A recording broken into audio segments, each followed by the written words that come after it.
It's all interesting conversation. Okay, let's start the Nantucket Conservation Commission meeting for January 4th, 2017. We are being recorded. If you are recording, please let us know. And if you have your cell phones on, could you please silence them or turn them off? We appreciate it. Okay, we're going to start with the public meeting, public comment. Does anybody have any public comment they'd like to make? She is not being heard tonight. Okay.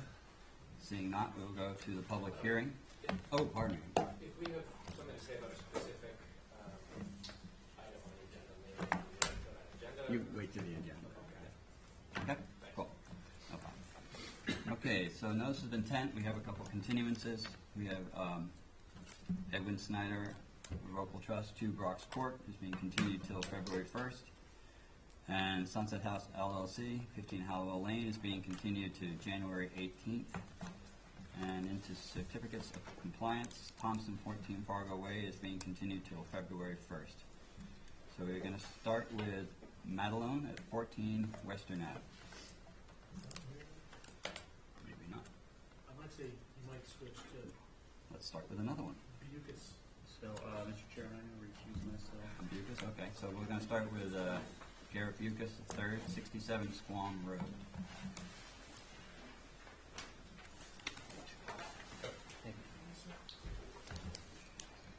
Thank you for the applicant, Art Gasparo. I'm before you tonight with a notice of intent application for a property that I believe all of you are familiar with, which we have done other permitting in the past and related to the existing single-family dwelling. The purpose of the application before you tonight is related to some landscaping and installation of a swimming pool within an area that's currently an existing brick patio. We've filed both a landscape plan as well as a survey plan. The pool is outside of the 50-foot buffer zone. There is an existing timber retaining wall and fence, which is partially within the 50. It's about probably about 33 feet away from the vegetated wetland. And what we're proposing to do, I think that the photos on the landscape plan probably best describe we show the existing conditions of an existing brick patio, and then that would be replaced with the pool that you see below. And then the fence and the timber wall would be in the same location, but would be replaced as part of the overall permit application, so that we would actually, we're proposing a stone wall in place of a timber wall, and then a fence that would serve as the pool surround fence. And so that's that's really the extent of the application. We have asked for a waiver on the 2-foot separation to groundwater, and then you'll see on the survey plan we've shown a settling basin with hay bales, which is located outside of the 50-foot buffer zone. That would only be temporary dewatering during construction activities, and we would, we're amenable to all of their typical conditions with respect to swimming pools in the buffer zone, discharge of the water, and that sort of thing. So, with that, I'd be happy to address questions or concerns that you might have with the application. How high is the timber wall? It's about 2 feet.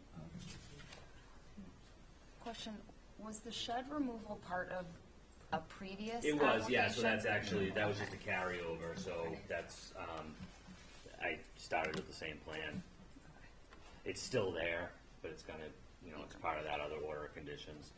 I was a little, whether the pool would be an amendment, when you have an open order that was ready to the house, whether it should be a amended order or a new, but I felt that this was really a distinct project in of itself for the commission to review. So we're not trying to get the benefit of for anything of that. We believe that this really stands, on its own. With the waiver only, we kept, as you can see, the size of the pool is very much limited by that 50-foot buffer zone. They wanted a little bit larger of a pool, and the constraint that I sort of provided to the owner on this was that the pool itself would, the commission would likely expect that it's outside of the 50. So that's what has sort of dictated the size and the position.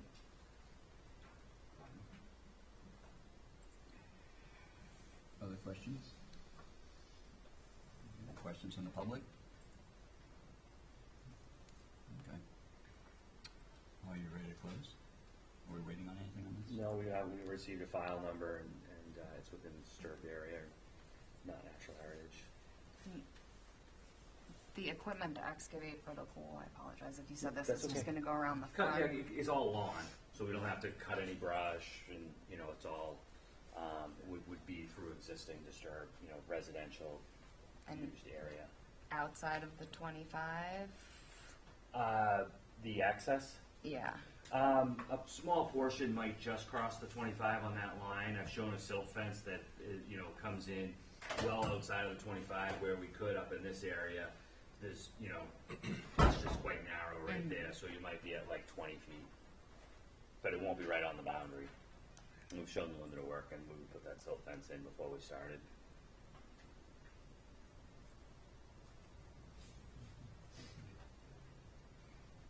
Any questions?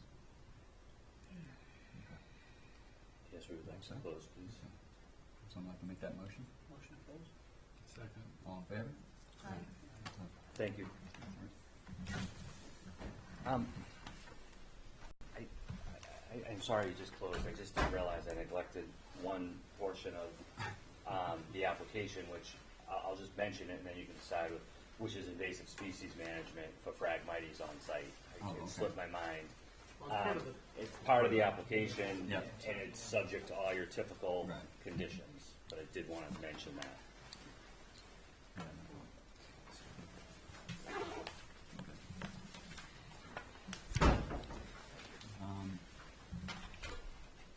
Shall we go back? Okay, we're ready to go back to Madelone, 14 Western Ave.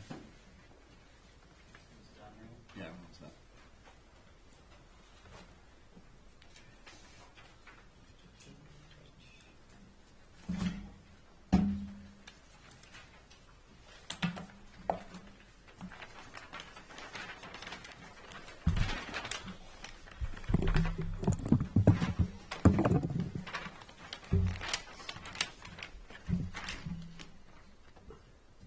For the applicant, Don Bracken, Bracken Engineering.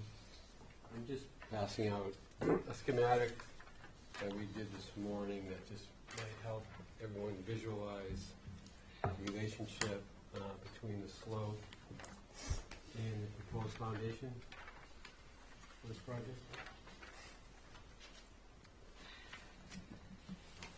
Since the last meeting, we have received a letter back from Natural Heritage requiring condition, be placed on the order conditions for no construction to take place between April 1st and August 31st for the septic system.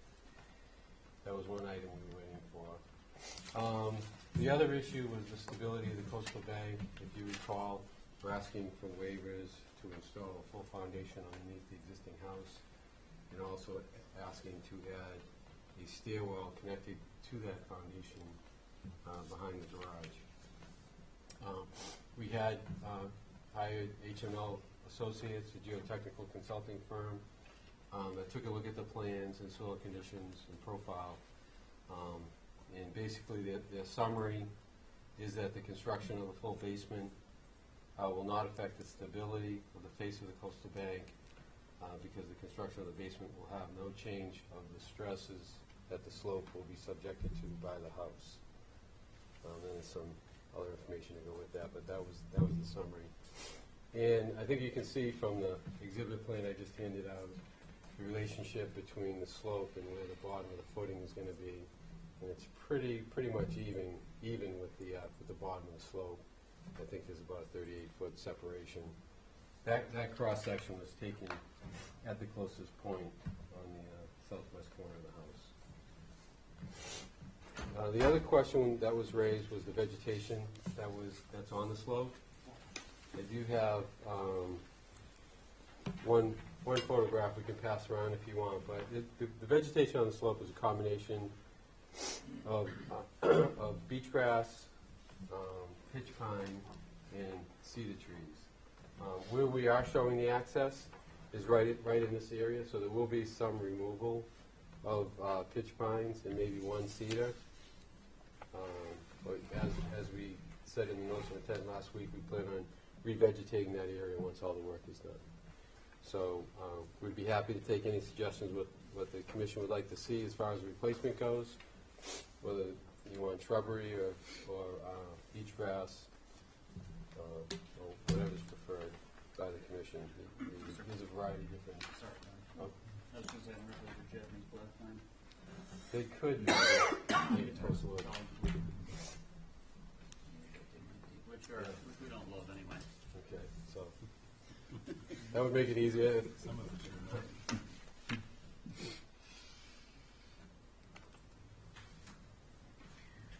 I think that's it for new information. Nothing else has changed on the plans. It's the same plans that we looked at the last meeting.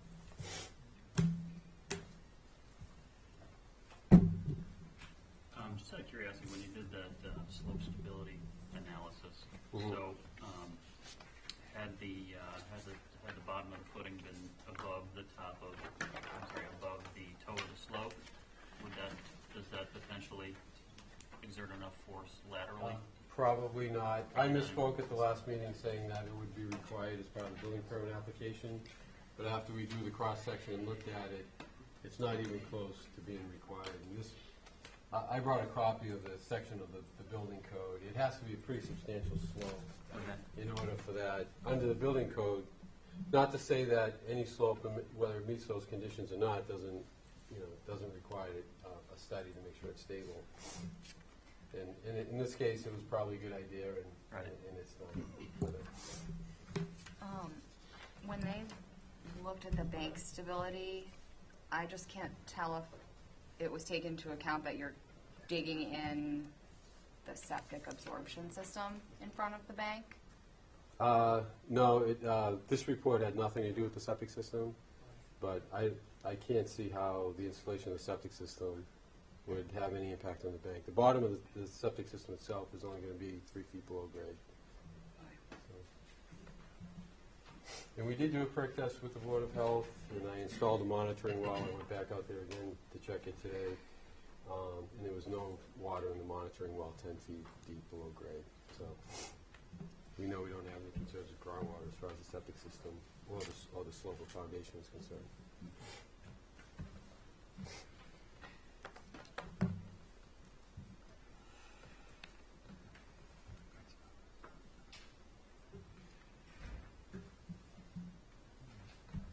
Other questions? Commission? Questions from the public? Okay. Are you ready to close?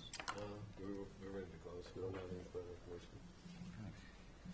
Someone like to make that motion? Motion to close. Second. All in favor? Aye.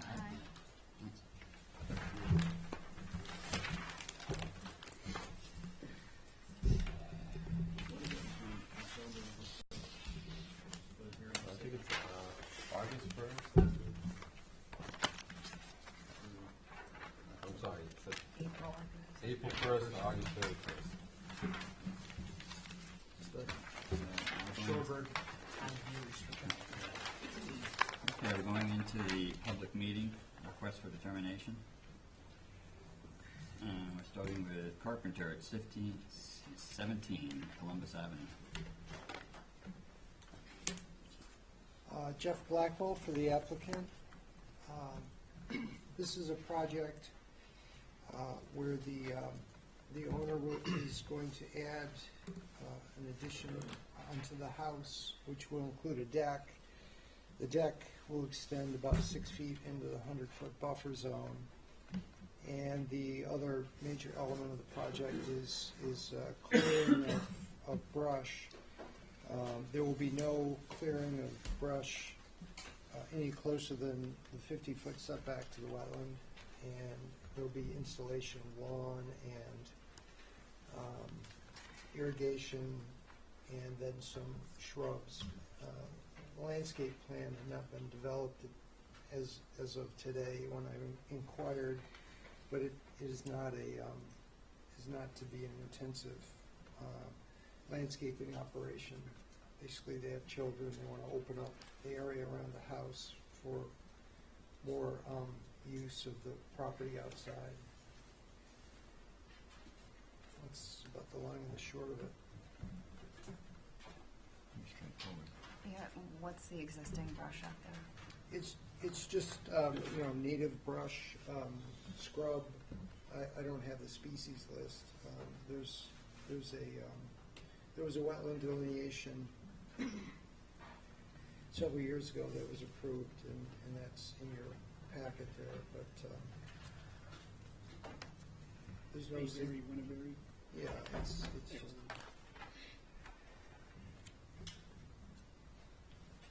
Blueberry. yeah, down close to the wetland, right, yeah.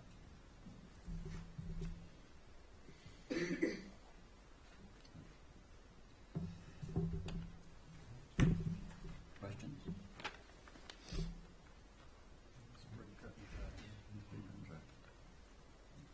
You ever have to close on this one? You would actually, Yeah. Yeah, I'm sorry, yeah, okay. but, Motion. And before we go forward, is this going to be well marked so the person doing the clearing doesn't clear further? Yeah, we've already, we acknowledge that under an RDA that you don't have sort of the oversight you have under order of conditions. We've already staked the limit of cutting in the silt fence, and we'll be supervising the cutting so it doesn't extend any further than the permit. So it's pre-staked.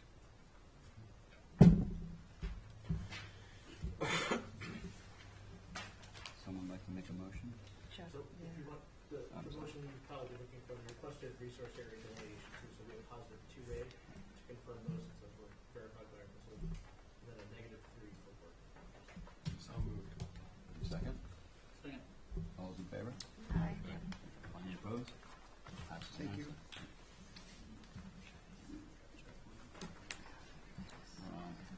East Eden LLC, 82 Baxter Road.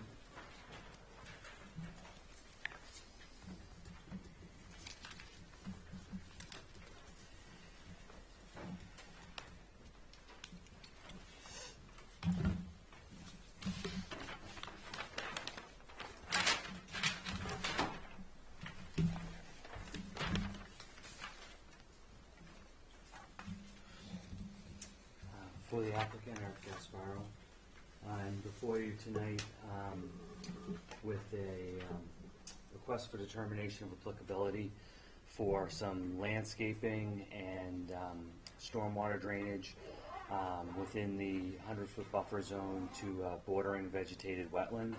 These are on two adjacent properties on the west side of, I guess it was called Upper Baxter Road. And we are proposing to install downspouts and gutters. In a lot of cases, the gutters are already there, and the downspouts dump onto the lawn. So we've proposed a couple of drainage swales, depressions, just small 1 foot, earthen type swales that are located outside of the 25-foot buffer zone, and then we would connect the downspouts to those swales. Where we considered some subsurface drainage, but they think in this case that the houses aren't that large, and that we might be able to just handle it more with just a natural type of a swale, which is another common drainage type practice. The soils in this area, in terms of drainage as well, could be more of an issue. So instead of getting into trying to look at actual subsurface and infrastructure and large disturbance, trying a more of a keep it simple type of approach with a natural vegetated swale. And the other aspect of the project that's proposed is a dry laid bluestone patio on the northerly house. And again, that would be outside of the 25-foot buffer zone. So the patio is shown on the landscape plan with a bit of a surround walkway that would replace some existing timber walkway. And then the drainage is shown as just some small swales on each property. And with that, I'd be happy to try to address questions or concerns. It's a very heavily vegetated natural buffer that exists that wouldn't be disturbed along that backside. So in terms of any, again, we're not expecting any pollutant runoff by, it's only going to be water that's collected from the roof. It's not from driveways or anything like that. What kind of vegetation are you proposing? It would just be grasses, just a swale, a grassed swale. Okay. So nothing that's going to try and uptake the water more quickly? No, we're not trying to get overly complicated. We'll just keep it as a small detention basin where it could naturally percolate, and then, not try to get into some kind of a recreated wetland. It's just for some downspouts. So we're not trying to do it for, like, you might see something like that associated with a roadway or a parking lot, but we're just trying residential, just trying to sort of, do a keep it simple approach. The other, outside of the buffer zone, outside of the 25, the regulations, theoretically, you could just have an outfall pipe, even if you wanted to naturally then go through that 25-foot buffer zone, recharge the wetland. I'm trying to sort of meet in the middle where you actually have a place where the water could settle, infiltrate a little bit. Large storm, you may have some overflow again into the buffer zone, into the 25, which is going to then naturally attenuate that runoff. The grades are very flat in there as well, so we don't have a steep runoff. I've shown the contours, 74, 76, over 30 to 40 feet, not even a 1 in 20 slope, so you're not going to get any kind of scouring or, runoff down into sort of like if you had a steep embankment near the edge of a wetland. Nothing aggressive. Yeah, so what sort of volume would you expect these swales to take? I just don't know the square footage of the roof. So if we had an inch per hour of rainfall, or even a half an inch, how much would this swale take? I would have to get back to you on, overall calculations. Again, we just tried to do a sort of a balance. If that was more information that you felt like you needed, we could, not in a giant rush, I could hold it and get that for you. The idea, again, being, mostly that it's, instead of just having just an outfall pipe, kind of build just sort of a small depression. And I don't know that, overall calculations are going to show that we're going to hold, we're not trying to retain, have it as a large stormwater retention type facility for, a particular design storm. But again, if you felt that there would be adverse impact and you needed that, I suspect if we got into that, then we may end up back more towards looking at subsurface, and having to excavate. And that was part of my concern in this area is I didn't want to go dig up all of this yard to prove what I suspect, which is, a poor layer of soil that extends down 8 to 13, 14 feet based on, I did look back at some of the borings that had been done way back from SBPF, and to sort of tell these folks that's what I expected, that to try to put in drainage in here is going to result in a very large excavation and probably soils that confine the water on the sides anyway. So, and that's why you have that large wetland system up there. So that's kind of the balance. I think if you wanted me to show for a design storm that we could meet, you're going to end up with either some huge swale and deep and probably not what the folks are going to want, or then getting into some very large type excavation, ripping up buffer zone, whereas the idea here is that this would be done with some hand trenching, maybe probably a mini back in there, so that we're not bringing in, a full-size track excavator to try to just get some of the water away from the house and the foundation. So now? Are these structures just downspouts dumping? Downspouts right next to the foundation, and they're getting dampness against, they're getting water into the basement. So that's what I'm trying to help them address, is get the water just away from the foundation without getting into, again, because of the grades, it's, you can't really do a lot of regrading up in that area. So it seemed like, the best way would be to collect it and just try to move it away, from the structures. Jeff, what's the,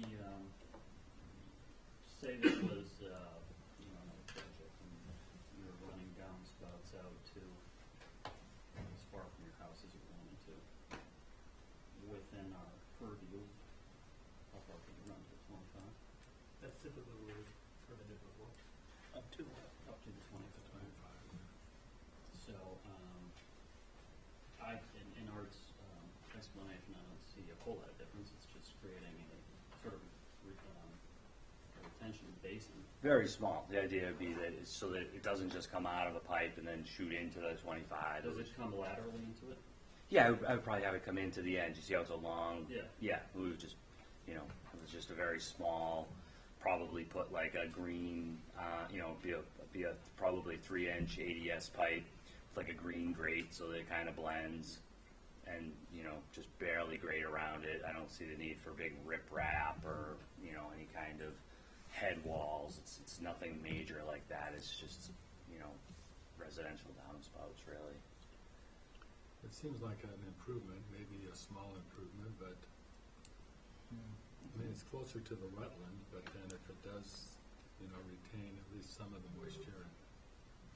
So it's impacting the wetland more, but improving the conditions for the house, essentially. Well, if I may, I would think that in a way, the improvement that I would see is that what does happen is right now it dumps next to the house, then that surface water travels across the lawn, picks up whatever pollutants that you might have there, and continues on the way. This way, that surface water isn't going all the way over, tracking over, lawn area that, fertilized, even if it's within the, best management practices. It avoids having all of that surface runoff over that whole distance. So that's what I would see as an improvement. And I don't believe on a wetland system of this size where you're not increasing impervious area, it's just a removement of that runoff. And it's not like the runoff now is going out to the road, as you can see from the contours. It all goes that way already. I'm sure you get some percolation across that, and pick up from the lawn. But I would say also then that surface runoff is also going to then have encountered nutrients that aren't going to be encountered from what's coming directly off the roof.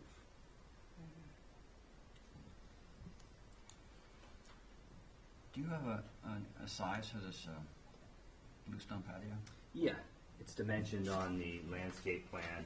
I'd have to get a magnifying glass. 28.6 by 30. Now, is that pitching towards any? Dry laid. Yeah. I'd be pretty close to level, maybe 1/8 inch per foot. I would assume is I'm not a stone, but Yeah. I'm guessing 1/8 inch. Yeah, I just Pitching away from the house. Right. I just get worried about these things perking. In the wintertime, I'm not sure how much it would perk, but maybe a gravel component underneath it, maybe some. I'm sure it should be laid on stone dust, and it's Something a little more pervious. we could do a gravel sub base in addition to the and then stone dust on top of that. I'm sure that would work. Yeah, I'm just thinking, give it a little bit more perk. It's fairly substantial. And right up to the 25. Yeah, the whole, the idea is that, honestly, they, would have preferred, I think, a deck, but Yeah. I didn't think that I was going to ask for a deck in the 50. That was likely, anyway, that's the, constraint. So it's a limited size property trying to, Yeah. have some usable area back there that also respects, your requirements and setbacks. Appreciate it. questions?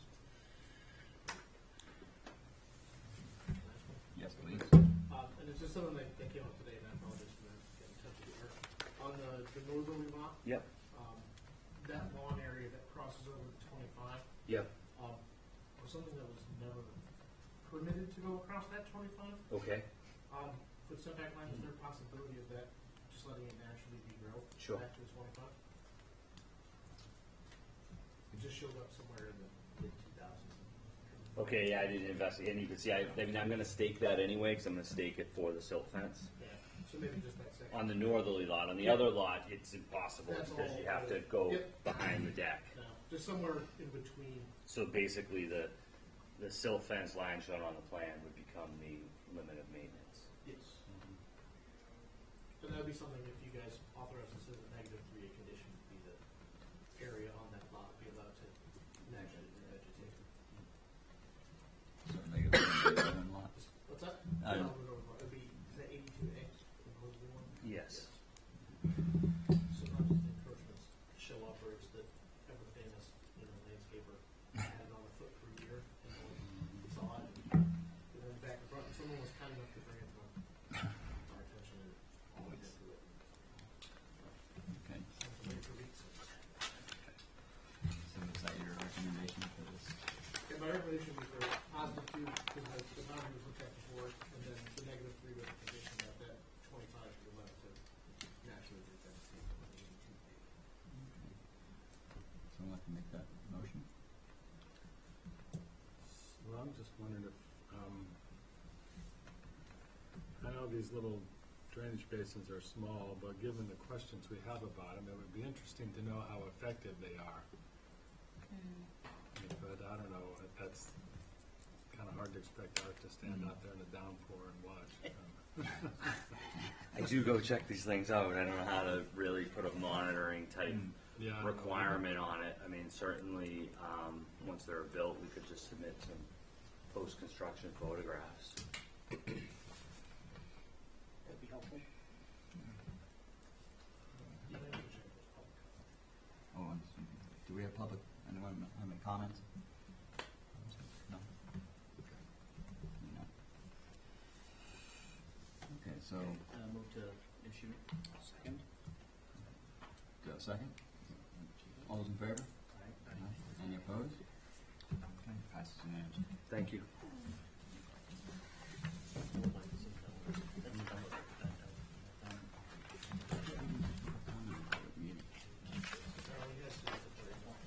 Okay. You can do that. Yeah, for sure. Really? No problem. No, I you can comment anytime. Okay. So, all right. Heirs of Charles Brenton, 10 Ocean Ave.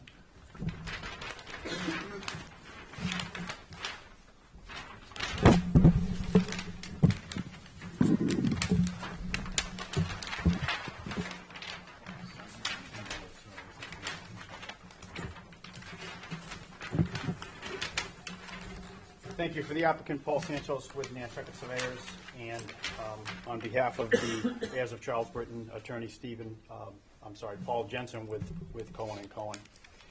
We have filed a request for determination of applicability for a resource area determination or confirmation. No work is proposed on this present application. This is a approximately 5,200 square foot parcel of land located easterly of Ocean Avenue in essentially the Codfish Park area of Sconset. The largest abutter being the Summer House property, which is located to the south and also to the west. There is a vacant lot to the north, which is owned by the DiMartino family. And there is also another parcel to the east, which is 2 parcels which are owned by the Nantucket Islands Land Bank. The majority of the improvements that you see depicted on the plan are improvements that have been done over time by the Summer House. Some of those improvements encroach onto the subject property, but are not, have not been constructed or done by the heirs of Charles Britton, who is the current owner of the subject property. So the land itself is Ocean Ave, runs in a north-south direction. You have a slope or an embankment that goes down to a low flat area at the eastern portion of the lot.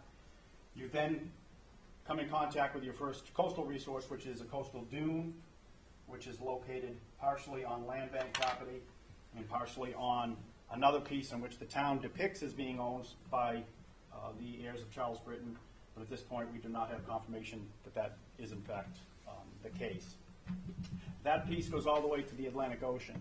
So working our resource areas back from east to west, we have the Atlantic Ocean, we have a coastal beach, we have land subject to coastal storm flowage, we then have a coastal dune.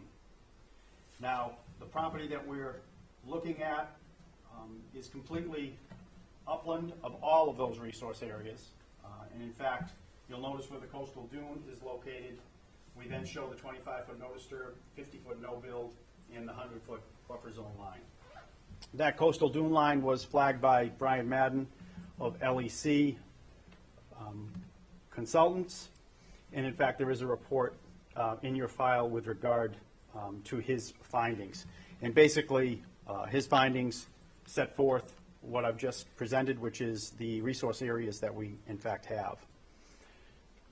The limit of the coastal dune is important because it does not in fact touch the slope area off of Ocean Avenue. Therefore, that slope area from Ocean Avenue to the bottom of our subject property does not meet the definition of either a coastal bank or an inland bank under both state definition or a local definition. So essentially what we have is a parcel of land which contains no resource areas, no coastal resource, no inland, and essentially we have a parcel that is effectively partially located within a 50-foot no build, and a majority of it's within a 100-foot buffer zone to the coastal dune. The buildings that you see here historically have been there for some time, but over time the summer house has kind of connected what were these small cottages. They've kind of connected these buildings all together, and essentially this acts as one structure. There's also a loading area, stairway, storage, and so forth. There is a power line which cuts across the property and then also feeds the summer house too.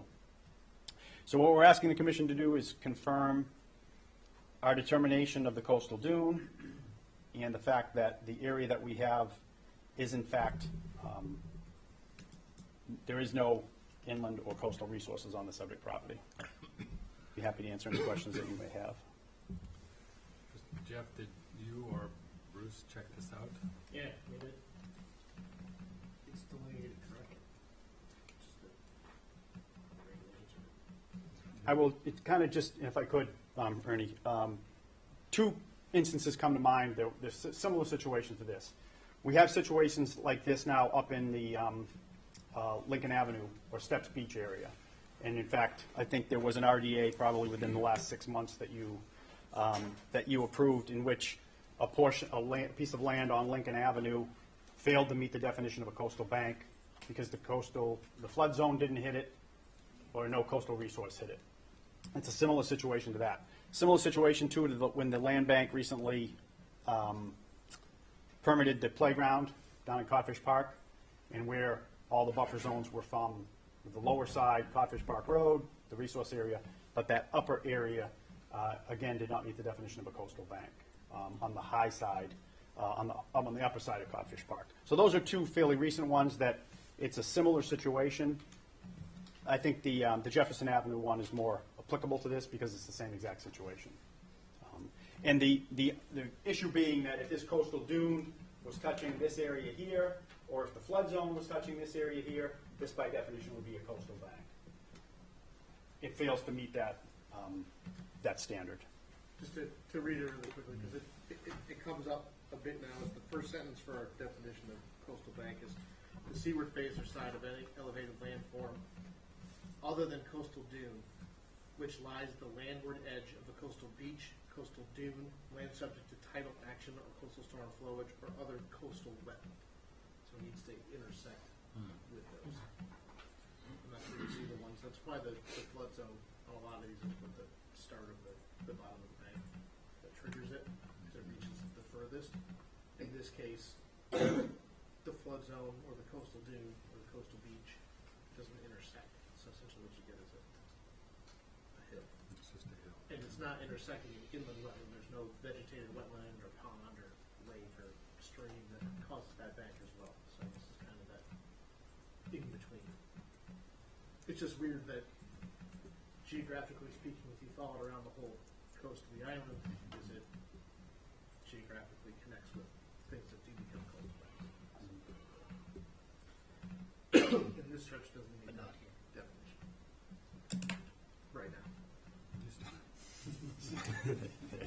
Maybe in February.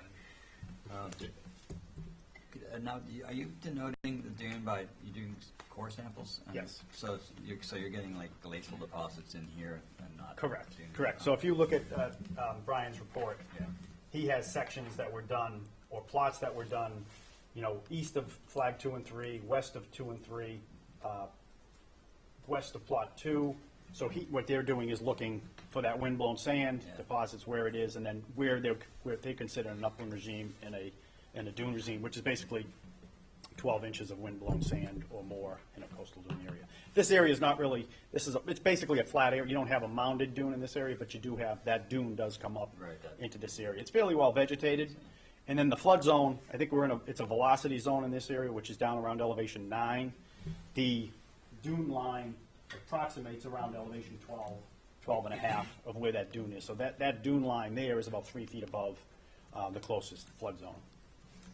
But he does delineate the plots within his basically his report.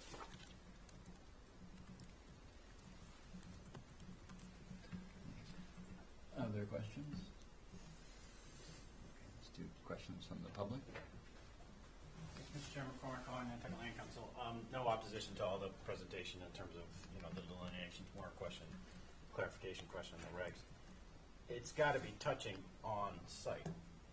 What if it was touching next door? It still wouldn't be considered a coastal bank. There's a huge flaw there. It is. Yeah, It we've is come something across that this. we've talked about with DEP before and those things, because it's the thing I said is this bank, when you look at the form and the elevation and the slope in totality without, man-made interruptions like a road or something that went through, it's the same bank that wraps around the whole corner of the island, becomes the Wisconsin Bluff, and then tapers out by Sackage Pond. That at some point it served what it is, but the way you look at it, unfortunately, is on the site. It doesn't intersect, so it doesn't meet because it's, it could be 4 lots down or next door or 10 lots down. It does. I don't think anyone has just come up with a good way to address that. So, unfortunately, I would totally agree that it's a flaw in the way that the regs are put together. But that's how they. Potential improvements for our local regs then? I think so. You have to come up with a clever way to put it together. Thank you, Mr. Chairman. And it does make you wonder at the shielding effect of the buildings, but which makes me think that the fact that they're all connected and stuff. Well, the buildings and improvements are a whole separate issue. Oh, I understand. But not really worth mentioning. It's an interesting point. Were those buildings, et cetera, ever approved, or they just kept happening? This originally, when you go back historically, what you'll find is the summer house they were either cottages or they were small structures that all became what's out there now. They just interconnected over time, became kitchens or bars or whatever they are out there. And then all this other improvements, the loading area, the sheds, the store, that's all been just crept over time also. Any other public comment? Okay. Any This recommendations? would be a positive to it, confirming the resource areas on the acres. Someone like to make that motion? Do you have a second? All those in favor? Aye. Any opposed? Passes. Thank you.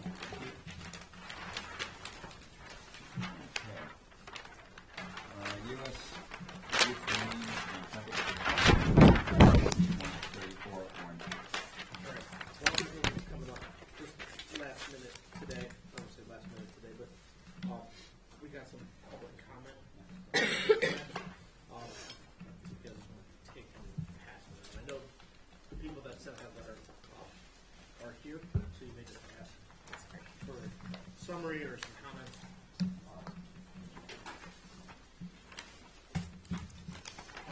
We did send them copies, so we can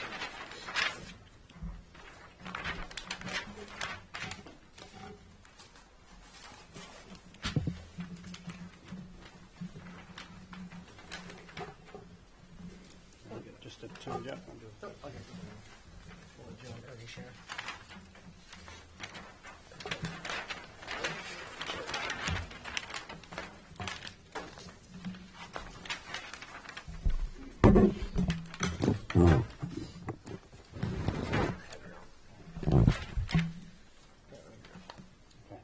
Thank you again. For the record, Paul Santos with Nantucket Surveyors, representing the applicant, also with me, Miriam Hanley, attorney for the applicant, and I'd like to introduce Ron Spakowski and, Walt Spakowski and Ron Foster from Marine Home Center are also present today.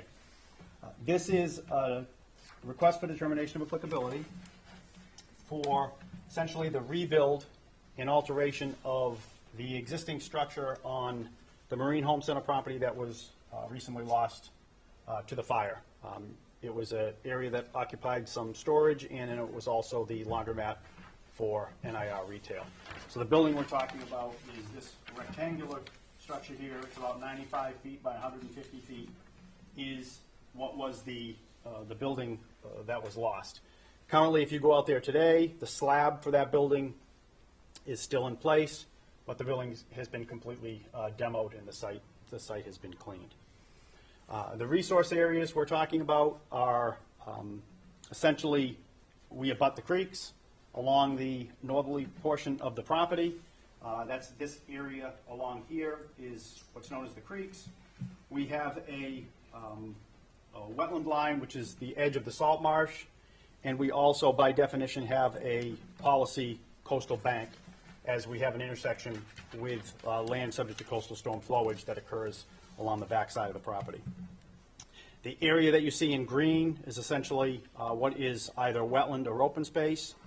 The gray area is essentially paving, and the brown areas represent what would be building. The buffer zones with regard to the resource areas, the most restrictive would be the policy coastal bank. You see the 25-foot no disturb, 50-foot no build, which oddly enough the existing structure is actually outside of. And then you have the 100-foot buffer zone through the property. Obviously the site has been developed for some time. All of the buildings and work on this property, I would assume, predate or early 70s or before, and predate the wetland regulations. But as I said, a portion of the 25 is parking or paving, and we are outside the 50. The work that we see from this property corner here to here is actually the 100-foot buffer zone.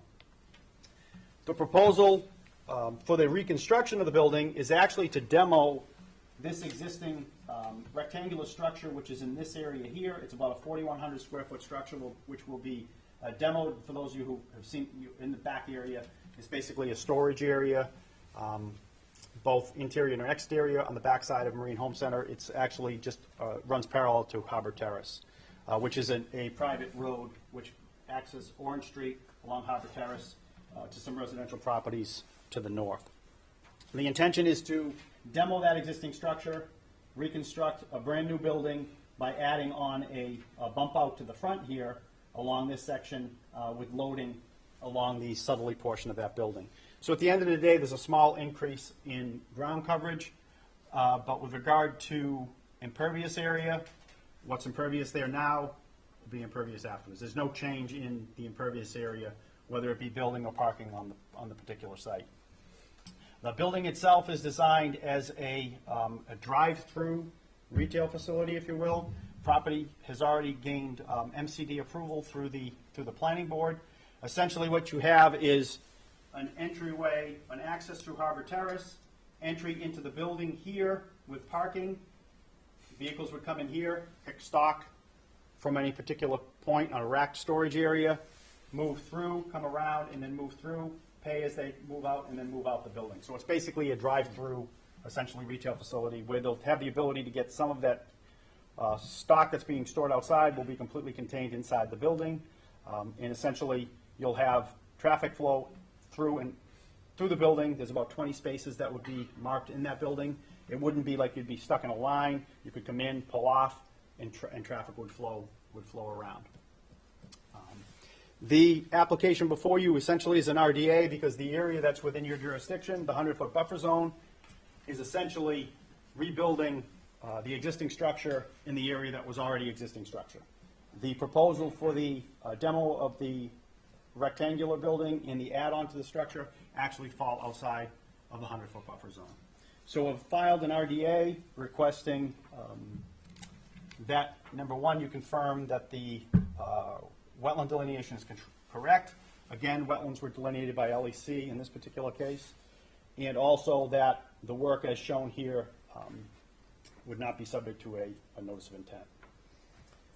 Jeff had mentioned that the Hollisters, who are in a butter to this project, had submitted some information, I believe, today. I'd like to just, if I could, just briefly respond to that because it has to do with three particular items. Number one is drainage concerns that they have at the end of Harbor Terrace. Also, they talk about traffic flow and lighting. I don't think either one of those two are under your purview, but I will just say the plan has been approved by the planning board with regard to the MCD. I'm sure Marine Home Center is willing to work with the Hollisters regarding the traffic flow and signage and so forth coming out on the Harbor Terrace. With regard to the lighting concern, the site is subject to a town bylaw, which requires all lighting to be dark sky compliant. There is limitations on how much light can spray on the property line, and as part of the MCD, we are subject to all those. We are subject to that bylaw. So it's a dark sky compliant regulation, and also it limits the number of lumens at any particular property line to a low level. So there's no spray over property lines. And that's a town bylaw. It's subject to any type of property that does have lighting. What that will not allow is obviously spotlights, large spotlights on the building, spraying over the property line and spraying on the site. So those two issues, I just wanted to hit on them, but the drainage, I kind of want to talk a little bit about the drainage issue. Essentially, the site there's an existing catch basin on the backside here, on the backside of the property, and then there are 3 catch basins in this particular area over by the Hollister property. As part of our review with the planning board, we had agreed to go in and do a complete cleaning and investigation into that existing drainage system. This catch basin here works fine. It's these 3 catch basins over here that when you go out there now, they're essentially plugged. They've got debris in them, and we don't essentially know where the original location where they discharged. So as part of what we're doing here, we were going to go in, clean out all the units, do an investigation, and see what we can do about that existing drainage system and either getting it cleaned out or potentially modified. We are also going to have the ability here, when we remove this structure here, we're going to be excavating out that structure and foundation, and we'll have the ability to do some soil testing in that particular area there and see if there's some modification or add-on to that drainage system that we can make in the area where we're taking down that existing structure. So the 3 catch basins we're talking about are here, and when you look at the exhibit within the Hollister letter, that's where that flooding is occurring. And what you've got is you've got a pretty good watershed, which is basically all of Harbor Terrace, Orange Street, some of the property from Marine Home Center that's all coming down and collecting in this area. I mean, there were 3 catch basins down there. I mean, there were 3 catch basins there for a reason. The question is where, we just don't know where they went to. We're not seeing any problems within the catch basin here. This one is fairly clean, and it does discharge. So our intent was to go in and take a look more closely at the drainage system when we get into the construction process. And we did, as part of the MCD permit, did agree to that to the planning board with regard to investigating that drainage. Be happy to answer any questions that you may have. I would say that the catch basins we're talking about, the structure we're talking about, all does occur outside the 100-foot buffer zone. There is no drainage on the backside. Actually, within the 100-foot, we've been able to find no drainage within that back area. It's essentially sheet flow right now, to the backside of the embankment where the creeks are. Is there an opportunity, Paul, to add something back here to tie into this? Yeah, I think it's personally going that way myself. I think this catch basin is either connected to a recharge system underneath the parking lot here, or potentially it's going somewhere underneath where that building is. It seems like it would be nice to. Yeah, we're going to have, I suspect that the slab that's out there now is going to have to be removed, and we're talking about a whole new foundation system under this building. So we're going to have enough of this area disturbed where we can, if there's a recharge capability, I mean, it's going to be a shallow groundwater, but if we have some recharge capability, potentially that's what we would look for. I would say this, that if we did get into a situation like that, and the drainage improvements were significant enough, we would come, I would assume we'd come back with we'd probably come back with a notice of intent or something, we'd keep you informed on what we were doing with regard to the drainage. Right now, to me, it's a simple, we're rebuilding on what's already there. That's why we did it as an RDA. As I said, once this foundation here is either, I suspect it's going to be a brand new foundation here, and it's going to be a complete redo of this area here. We do have some ability in there to maybe do some shallow recharge. And quite honestly, really, on Harbor Terrace, the amount of water that's coming down Harbor Terrace is significant, that if there was some point that could be intercepted here, that would obviously help the situation down at the end of the road also. So there's a number of things that we can look at with regard to the drainage, and I think Marine Homestead is committed to that as part of the work we're doing here. Some of the issues, like they said, and I would suspect too, I've kind of, since I've taken on this project, I've tried to go out here pretty much every time it rains, just kind of take a look at it. I haven't seen anything as dramatic as the pictures in here. I would suspect, and I'll let Steve maybe talk to that was a pretty significant rain event. I don't know, but it was probably, that seemed like it might have been a fairly significant rain event. The rain event we had last night, was a fair amount of rain. Wasn't a huge storm, but it was dry this morning, at that particular area. Yeah, we can look at those. But as I said, I don't know the date of those photos, but I would suspect, some of the rainstorms we're getting now are getting, we're not getting a typical 100-year or 25-year storm event. We're not getting 8 inches of rain over a 24-hour period. We're getting 3 inches of rain or 4 inches of rain in 2 hours, Right. and that's what's daily. That's really You're still hitting the inch per hour, which throws. well, but it's hard on the drainage system because the way we look at the drainage system is, as I said, 25-year event is a certain rainfall. 100, when you look at a 100-year rain event, that's 7 inches of rain, say 7.2, in a 24-hour period. It's spread out, but it's just not what we're getting lately. We're getting, as I said, we're getting huge slugs of rain in a short amount of time, and that's why you're seeing a lot of surcharging on these drainage systems. Yeah, and then this is what this was taken this morning. Less than a quarter inch of rain. Yeah, it wasn't. It seems like a lot, but it wasn't a lot compared to what we have in a lot.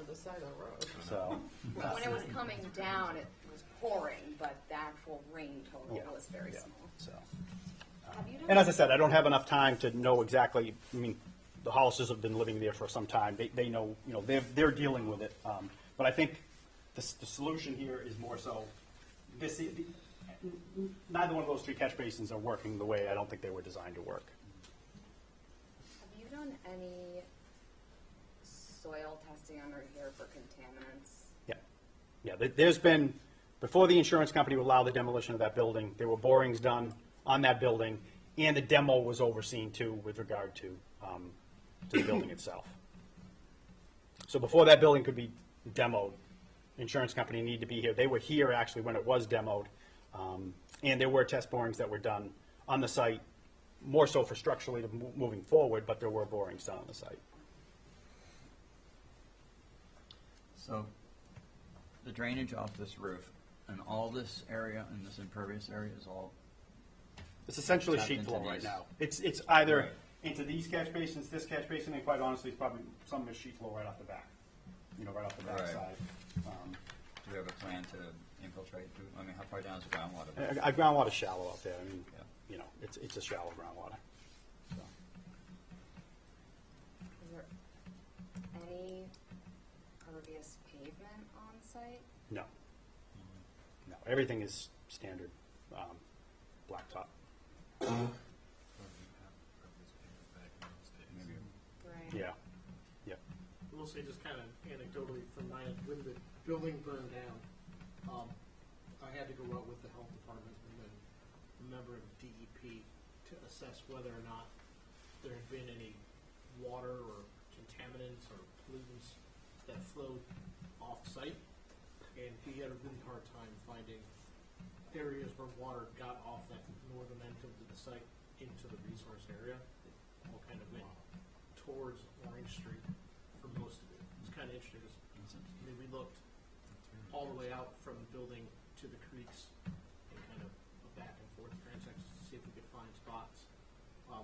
Because that's a different level of cleanup and concern that goes with those projects. I mean, we had to inspect the catch basins for what was in those and do all those things to find out where, obviously, during the fire, there was an unbelievable amount of water used and sprayed into an area full of things. What happened to all the materials and things that were there? And we really never found anywhere it got into the physical wetland itself. So whether or not that's just lucky, but it, Now, internally, the building will need a complete internal enclosed drainage, a oil water separator system, because now you've got vehicles, because of the nature of the way it's designed. So vehicles coming in and out, you'll have oil water separators, in here, but that would be completely enclosed, maintained system that with no discharge. So we don't expect to have rainwater in the building, but on a rainy day, car rolls in, or the car's parked, oil's dripped, and so forth. There'll be a collection system that will have to be designed inside the building.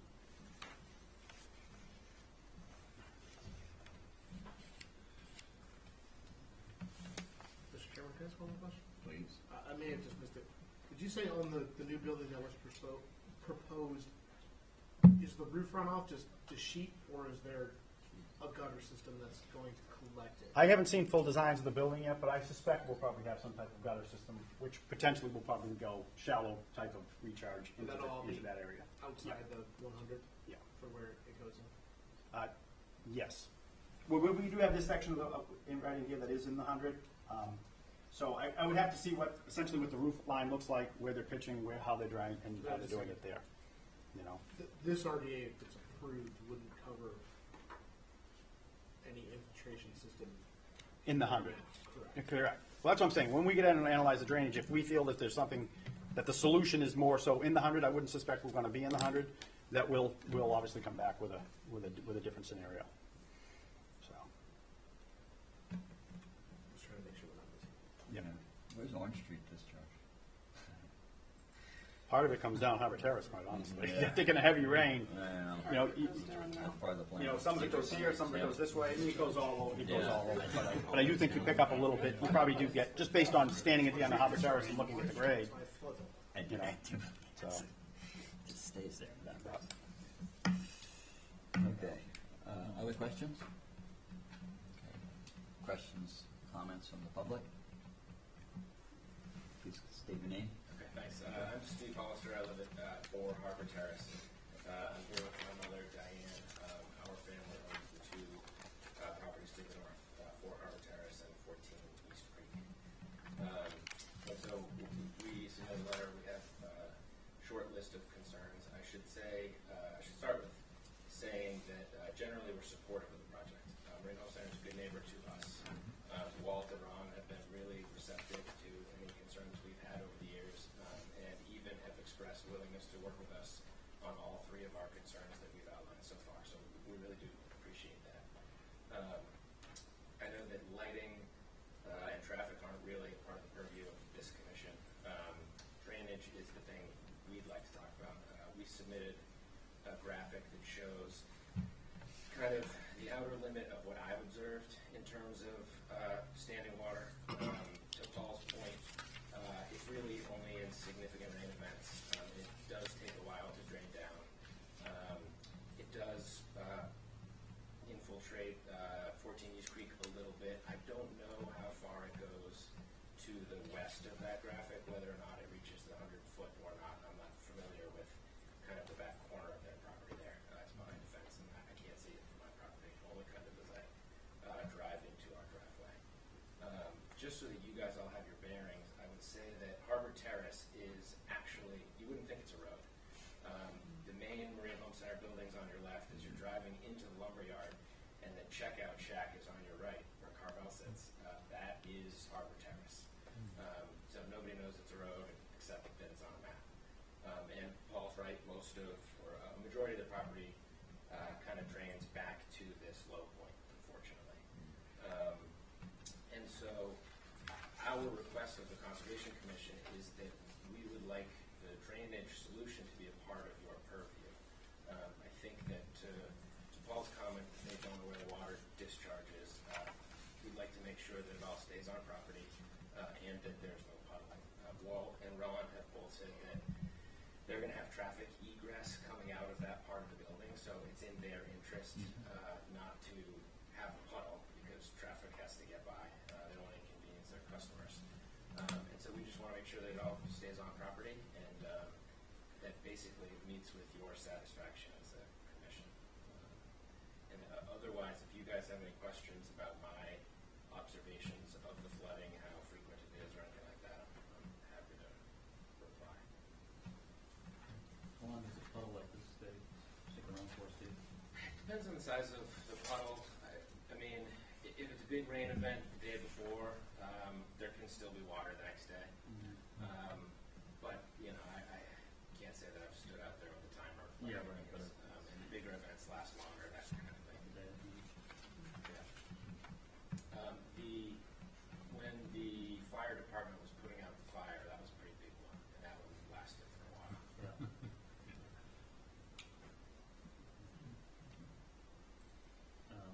So, I don't know if you can answer this question yet, Paul, but will this likely be repaved back here?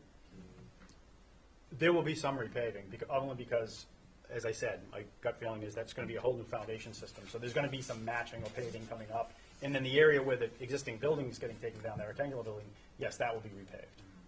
So there's some opportunity to do some subsurface. And my first thought is the area, I mean, just size-wise, the area where that existing building is a perfect opportunity for it. Yeah. Because that's going to be completely excavated out anyway. We'll see what's underneath us, and yeah. Yep. Yep. There's a big puddle, this picture here, there's catch basins there that are not. No, the puddle, like, the Hollister entrance is basically, they come in here, so the cobble drive is right here, where that cobble you're saying, there's 3 catch basins there. As I said, 2 of them are completely plugged up now, and then, you know, so that's where the puddle occurs, right up in this area here. So they're driving through the puddle to get into their property. And based on what this is, there's some, you know, overage out into, you know, some of the property over there too. So, but it's all, as I said, Harbor Terrace is basically like this, and it's all coming, it's concentrating down at that point. And this property is somewhat elevated. There's a, you know, pretty significant stockade fence along that side that's actually then up on a retaining wall. So this is walled here, and then you've just got that natural low point right in there. Yeah, that's right. Yeah. Those photos are basically taken from just north of the end of the arrow that points to kind of the center of the flooding area on that graphic. Yep.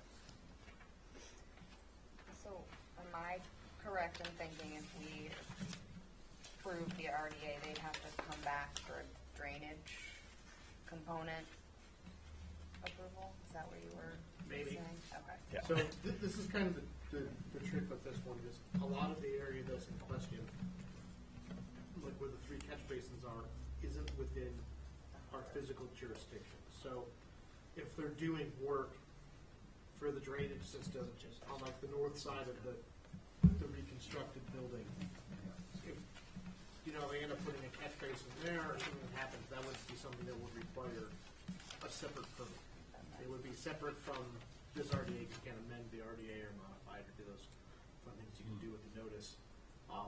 But it would have to be something on that side of the line. Yeah. I mean, I would say you could, you know, informally say, take care of your water, please, when you're Right. doing this. You know, give a friendly push to do it. But there's nothing that you guys can jurisdictionally require if it's outside of it. I mean, you could certainly say as part of the reconstruction that they're not allowed to discharge water from that building within jurisdiction, and then they have to, that's kind of an end around for them to sort out what's happening down there. But outside of that, you're really kind of hamstrung for fixing the puddles since there's no.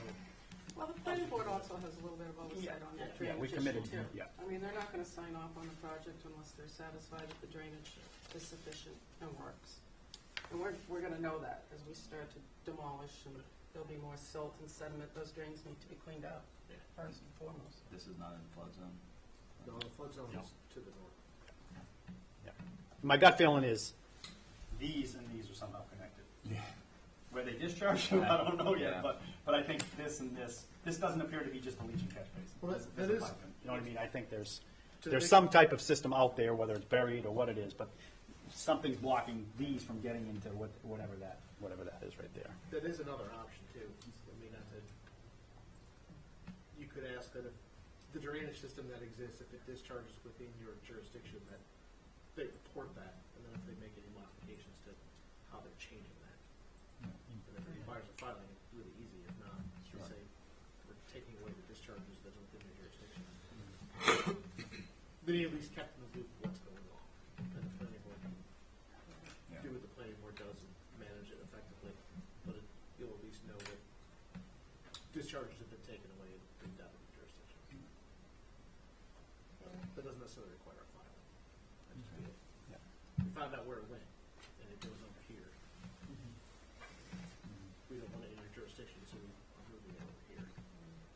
I think the biggest contributing factor to that area is Harbor Terrace, quite honestly. I think the water coming down Harbor Terrace Right. is what's causing the majority of that problem. Right. Yeah, you can see it in one of these photos, Yeah. flowing right down the center. That's a nice little stream. Yes. Good. Nicely done. So- Because when a heavy rain comes, it's not Yeah. coming here and then working its way Right. this way, it's coming Straight. straight down again. And the lumber sheds kind of pitch towards Harbor Yeah. Terrace. Right. Right. Yeah. And that'll be, Any chance you'll move your metal containers out of there? It'd be so nice. The temporary structure, they're not structures, they're just shipping containers, right? They're just shipping containers. You can paint the back of them green if you'd like. It'd just be nice if they were like, out, Outside the yeah, 25, out there. rotated. Well, hopefully between the size of the building and everything else, he intends to get a lot of that stuff inside, but I mean, the containers have been there for quite a while too, so. Okay, any other public comment? Thank you very much. Yeah, thank you. Any more comments from the commission? Jeff, your recommendation? Yeah, this would be for a positive 2 to confirm the resource area and usually a negative 3 for the work. Second? Second. All those in favor? Any opposed? Okay, passes. Thanks. Thank you. Oh, this.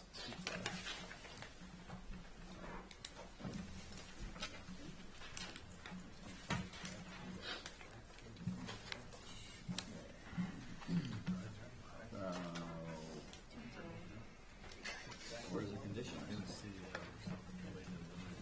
have them already. Thanks for coming in. The same copy that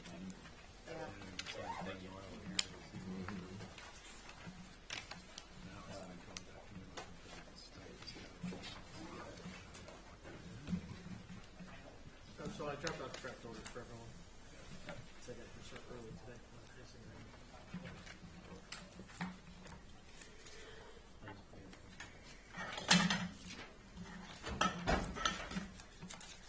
I did make a mistake really quickly. You guys are ready for Madeline or however you say it. I forgot to include that natural heritage required.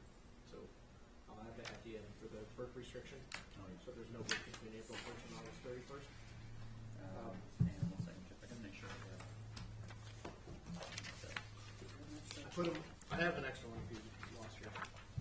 Somehow I must have. It's got it. I just have one. Is that it? That's all. Okay, nice. Great. No problem. Get a fancy new stapler. Our staple is staple. Staple. It only does like 7 to 8 sheets, but it's pretty cool. It just clips it together. Yeah, I love that. It is fancy. Technology at its time.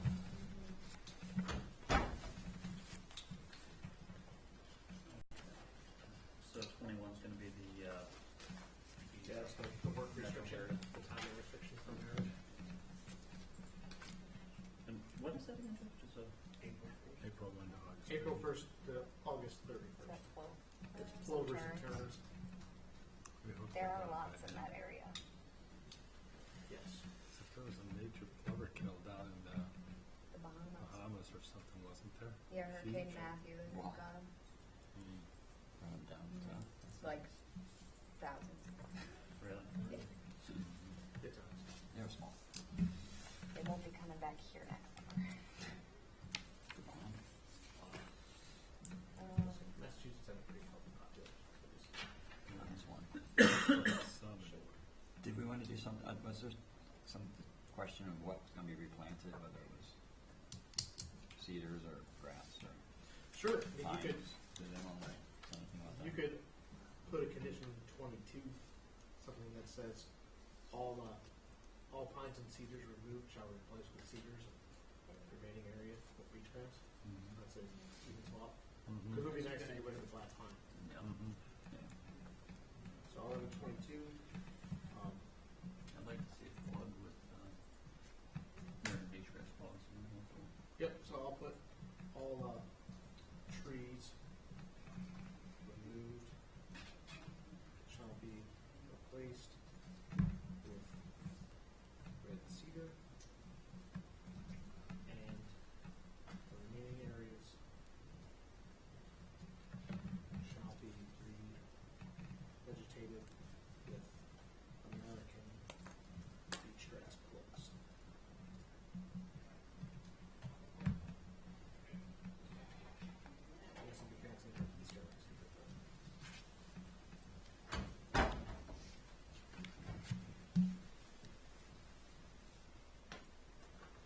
So, someone like to make a recommendation with the addition of item Article 21, the timing restriction, and 22, the replacement of the pines with cedars and American beech wax.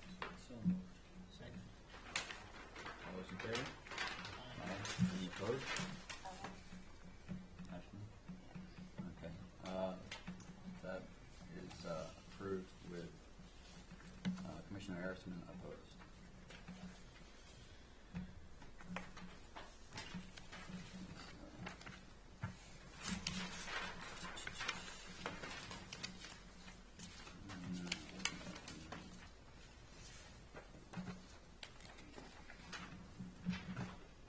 Garrett, Lucas, 67 Squam Road.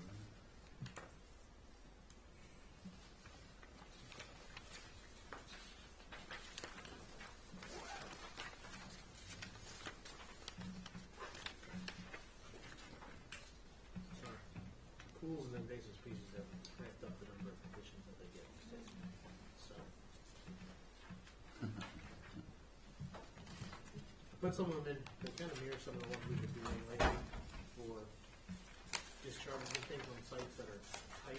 This one has wetlands in both directions.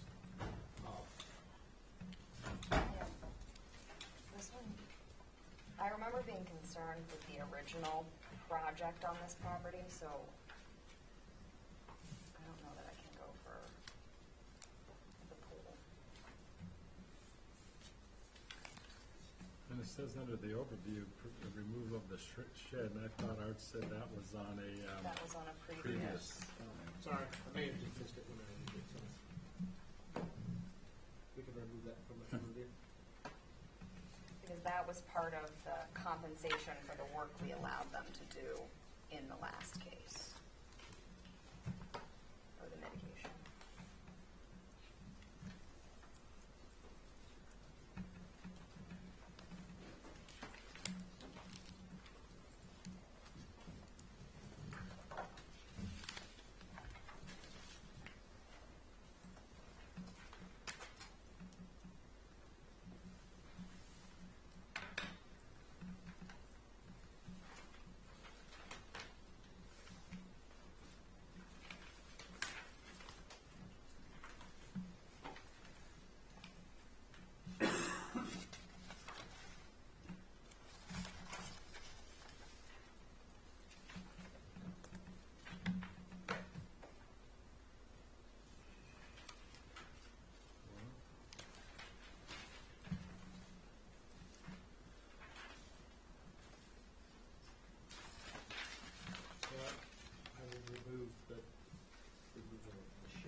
Commissioner Arisman opposed, and Commissioner Shampoo is recused.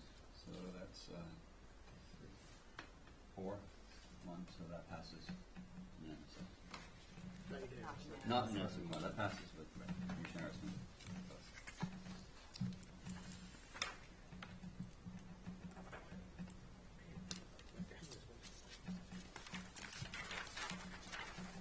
Another sheet under that sheet. And so, extension of orders of conditions, Goldsmith, 86 Pocono Road. You guys want to talk about this, Paul? What's that? Do you want to say anything about this? I'm good. Sure, why don't you just, okay, sure, quick give a rundown. This is an order of extension request for 86 Pocomo Road, which is property owned by Graham and Catherine Goldsmith. It's down at the end of Pocomo Point. It's was a sand drift fencing, standard sand drift fencing project. This was taken in the spring after the sediment had all been removed from the backside of the fence. So it was a 3-year permit. We're asking to extend another 3 years so we can provide some monitoring reports and so forth. It seemed to have worked. There's been really no movement in the bank at all. It's a fairly stable bank in this area, but we're looking to extend the permit for another 3 years. So, this connects up to, there was sand drift fencing that was done at 90 Pocomo, 88, and then 86. There's a string of all three right in a line. So when that was constructed, there would have been sand, complete sand, sand fill behind the backside of the fence. This is after season when the sand has been removed.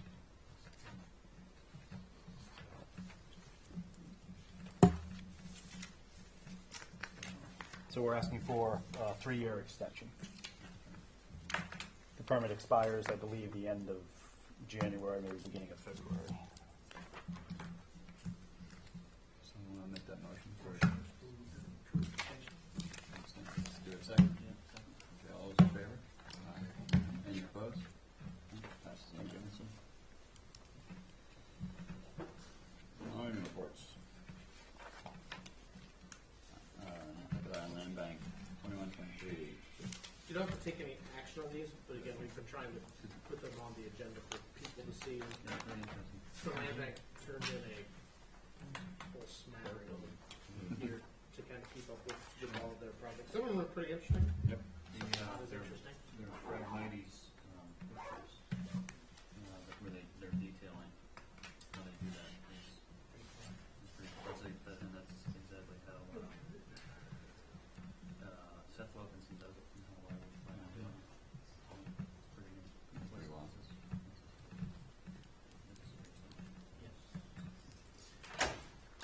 And I think, didn't it say they were like removing the tops of them and bagging the tops Yeah, so you want to too, to get the seeds out get the there? seed heads first, and then you cut it down to sort of uniform length, and then you paint a big chunk of them at the same time. So you don't have to necessarily worry about hauling that stuff out. You know, I mean, you've got the seeds you want to get rid of, but the rest of it's just gonna. Yeah, the rest is just translocate the roots out of them. Still a lot of work. Still not work. It's easier than one stem at a time, though. Yeah. I think it's interesting to see how Fred Mighty's removal has changed in the last like 5 years. What used to get done to what's done now. I remember going out there, going on with Dave, Dave's last name. No, Dave, he's one of the, the last name. From Amherst, Dave. Oh. Haynes. Yeah, that's something. Taking it Yeah. out. And he's like, okay, so you're gonna take one stop, and I was like, You're like, here's a card, you can call this guy. Yeah. But it's something, it's interesting to see, it's a lot of it's so simple as like tying it in bundles and cutting it, making it easy to do that. Before everyone was going, clip. Taking forever. Just good. I need like to be managing interns or something. That's right. And you need like a crew to do it. Couldn't drift one at a time. So again, you don't have to take any action on those. Okay. But it's just more for credit and your information. Okay, very good. And if anyone ever reads one of those and has a specific question, you can feel free to send it to me and I'll pass it along. And you can also feel free to go out and inspect any of those sites that open permits, so within reasonable hours.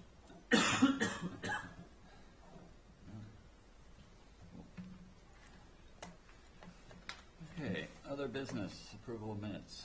Any comments on the minutes? No? Otherwise, Good. I will approve. All good, great, I'll approve by unanimous consent. Enforcement actions? Sure, so just a quick update, been trading phone calls with the gentleman at 175 Poultice Road, the one with land bank enforcement for the cutting, to kind of talk about what they need to do, and they'll kind of pass it back to the land bank and say, you guys know what we need you to do. The guy is willing to take care of it, kind of through the land bank, so you guys can sort out how you're going to deal with that. The other two we issued last time. I just got my green cards back on both of those, kind of over Christmas, so you're waiting to hear from them now that I know they officially have it.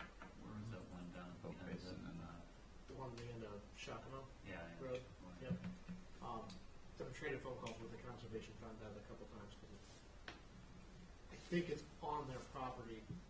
No, positive, but they're a good conduit to get kind of everyone together to figure out what happened and what went on.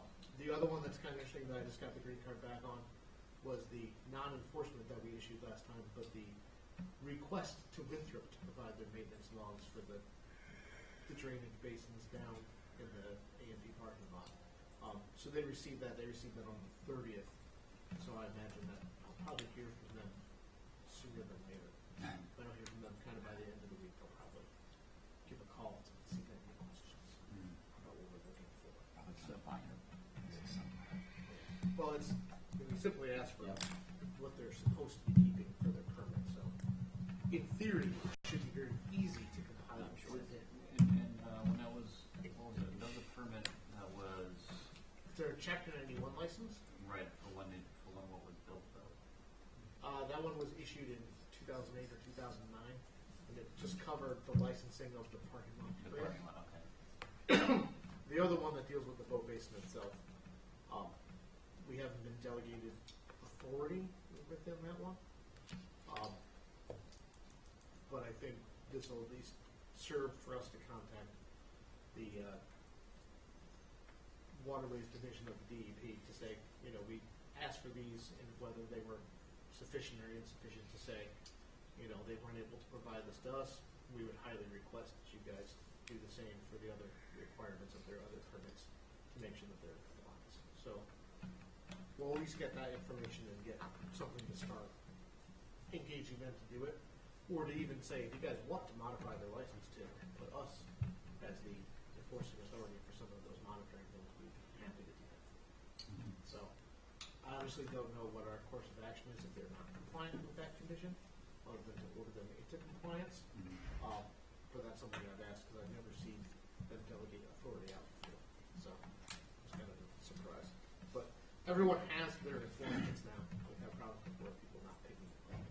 So once everyone has them, it's easy to start saying, I know you have it. So we can go from there. But I don't have any more this week. I was away on vacation. So I don't have to track anyone. I'll try harder for next time. And the only one that came up was that one in the RDA that we took up that was not an enforceable action, but it was still an encroachment. So at least he looked interested.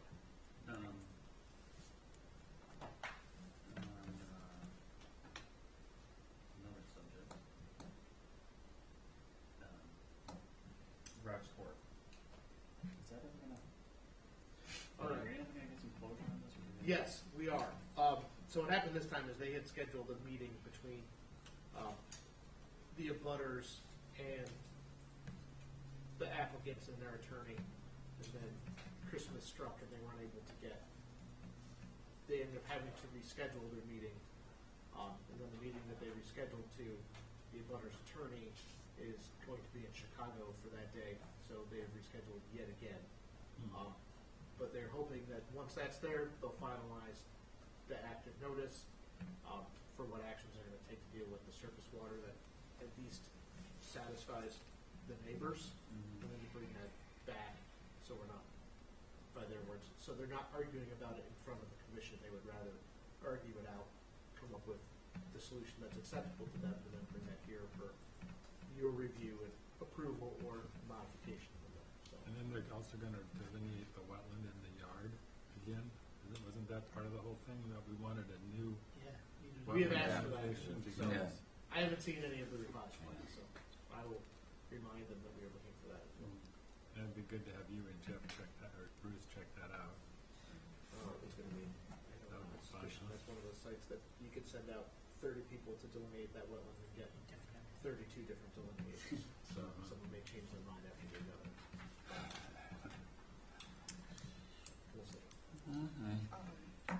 Since that one was mentioned, isn't Thompson kind of the same boat, that the certificate of compliance is really almost enforceable at this point? Yes. It's never been I in just- compliance? I'll be honest, it was on my to-do list before I left for vacation, and I didn't get to do it, so I pushed it back because I haven't been out there. Sorry. So those holidays, man, they mess you up. Christmas and New Year's, you're running around, you're doing things. Everybody's gone. Okay, well, that's the other problem. It's like a ghost town, like for 3 weeks around Christmas. I can't get a hold of anyone. Except eating, yeah. Okay. So I'll have that one back under Eating late. thumb before by that meeting. Okay. Reports, well, we have CPC, we're not gonna hear from, nothing from MPEDC. I don't think we have any mosquito issues. Okay, mosquitoes. Still looking for a chairperson. Yeah, because I think it's me. Congratulations. Yeah. Any commissioner comments? No. Sorry, okay. And, administrative I staff said reports? two real quick things. Something we talked about before the end of the last year. Is there still some interest in maybe in February and March doing a workshop where we maybe discuss kind of our hot topic lately, on-site drainage, and dealing with it, because we really honestly have zero performance standards that really deal with drainage. We're seeing it more and more. We're permitting and requiring a lot of infiltration units and things that are there. And it's probably something that, given where we are, something that we should probably open up regulations if we want to do some performance standards to deal with on-site drainage. I have to notice that, but that doesn't mean we can't have a workshop to discuss drainage in advance. And then, for all intents and purposes, get general concepts together and then have the public hearing and then deal with it. I know that was one of the hot topics, or if there are other ones that people have, if we wanted to do something separate. I mean, tonight's the oddity that it's 5:30 and we're wrapping up, but Not for tonight, but I would like to have just sort of a round table on youth clearing. So, how we are going to either enforce it or what is allowed that's been done traditionally. I mean, anybody that has a waterfront property has been burning their view for, forever. And, if I had a waterfront property, I want to maintain my view too. So it's like, you're swimming against the tide on that. So we got to figure out kind of where we draw the line. Part of what we were basically doing, no vista pruning. Yeah, no vista pruning. So I just think we're going to run into vista pruning everywhere. So is there, if we're going to hardline no vista pruning, everybody on the water just lets everything from grow up? Just doesn't seem realistic. Well, they could come in for invasives like black pine and things like that, but what is really growing on the water that's gonna grow up? Right on the water, there aren't that many species. Yeah, but he knows what's that. Right, In people the are just gonna 25-foot do buffer, it. you get a lot of shrubs and stuff in there. Some of them can get pretty tall. Yeah. But not, views from your second floor deck aren't impacted. No. There's a lot of, Like ground zero that gets big. and yeah, things like there's just that. been a lot of discussion, I get asked all the time, I have my permit, says 100 feet on roof there, but, Well, that's the thing, it's something that, there's some performance standards that don't allow for vista cuttings. yeah. Some of the things are interesting, I mean, not to compare site to site, but if you take some of the places in Monomoy who are gonna come in and even be able to, with photos or things, and say, well, we've been vista cutting this since 1955. Yeah. That it predates the regulations as an activity, so they would easily make a case that this is an activity we've been doing consistently since the Wetlands Protection Act came to be. I think the ones we need to just kind of deal with are the ones we're seeing now where they're happening without permits and things that haven't historically been going on. Right, I mean, I cut a few on the harbor myself, I cut on the state forest. No funny ideas. But it's interesting because it's But something, I mean, we're, Expand the mini golf.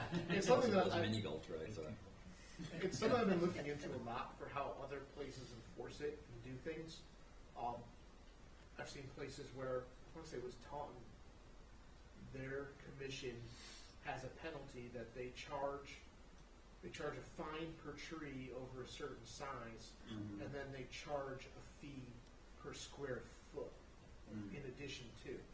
So, I mean, obviously you're not dealing with spots where it's just all trees, but just as an example, I want to say it was $100 per tree over 8 inches, and then it was, I want to say, 15 cents a square foot. So it's something that put together to figure out how it would be. I'd have to figure out if you get into criminal issues that way. But it's something that lessons learned from the way our bylaw and regulations sit now, we would have to, like there's adopted fee structure to look at penalties for it. And then I guess the question is, can you set the penalty at a point where you're discouraging the activity? I mean, no offense to Tom, but their economy for their views isn't quite what we're dealing with, right? I mean, if someone's like, well, I can cut down the state forest for, 50 grand, like, get the chainsaws fired up, let her in. Let's get the water. I mean, that's something we would have to figure out, but I think that's another workshop I would like to do sooner than later too, is to essentially adopt a really basic fee schedule for enforcements, so we're not stuck with, if we issue a fine of $50 ticket because the town bylaw is what it requires, as you guys can say. That cutting is gonna be, there are 15 trees at $20 a tree, and then you did an extra 2,000 square feet. That's gonna be this per square foot. Here's your ticket. doesn't sound like much more than No, it almost needs to go back to the person doing the work, and that's the education component too, to get them to stop. Yeah. You're fine too, or you lose your landscape license. Something. Well, that's the problem, is There isn't we one. don't Right. issue landscape licenses. Right. So, Anyway, I think it. yeah. That's the thing on that. But that could be that issue could be the impetus for doing other ones. I mean, one of the other ones that I chase a lot are even, dumping grass clippings into the wetland because some of them will haul them off site when you do it. You always see a lot of that, storing boats on the salt marsh. Well, I think part of, and this is part of our purview, is that education to the public is maybe we need to start putting ads in the newspaper saying, this is what we do, this is what's wrong, don't vista prune. You've seen this in the paper a few times, this is why it's bad, and we're gonna start finding you. Tell your client you can't do it. Because there's just a total disconnect with all of these projects. I mean, I didn't know when I started landscaping what was okay, and your boss tells you to do something, you do it. And there are properties where it's, historically been done. Yeah. Well, and I'll be honest with you, there are a lot of properties that are out there that are isolated enough that no one would ever check on them, or no one's out actively looking for it. But you find out about stuff by report or by blind luck that their neighbor applies for an application, and he drives by and you go, oh, that's not how that should be. Yeah, right. And you look into it, so it's tricky. What is it? Maybe when they're taking the fertilizer course, maybe you have something that kind of ties it in. Maybe it's a little more expansive. Yeah, I mean, we've talked about doing Touching some of and those things for continuing at parts for the fertilizer course, but I will also say that hopefully the fertilizer course will be in big overhaul to make it easier for them to get that important information than the way it is now, because right now, I think Ben would agree, the class that has been offered is really not overly effective. So that's something that that committee is trying to put something more comprehensive that's easier to do together.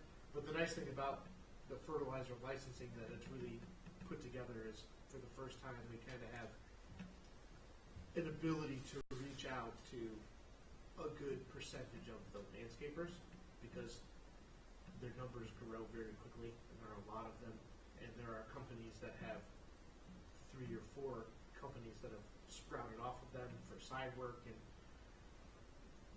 it's a weird business because it's not like restaurants where you have to get licenses, or you're an architect, you have license and insurance and those things. It seems that getting into landscaping is not overwhelmingly restricted. It's up to buy a lawnmower. Yeah. And then you can Not even just a shovel. Yeah, and you can do that work. I mean, obviously there are bigger companies that have a lot more infrastructure and things, but if you and your buddy wanted to start a landscaping company and get a couple lawnmowers and a couple shovels, there's nothing to stop you other than your ability to get clients. At that point. So zero built in. Yeah, and there's no real strong landscaper association anymore, or if there ever was.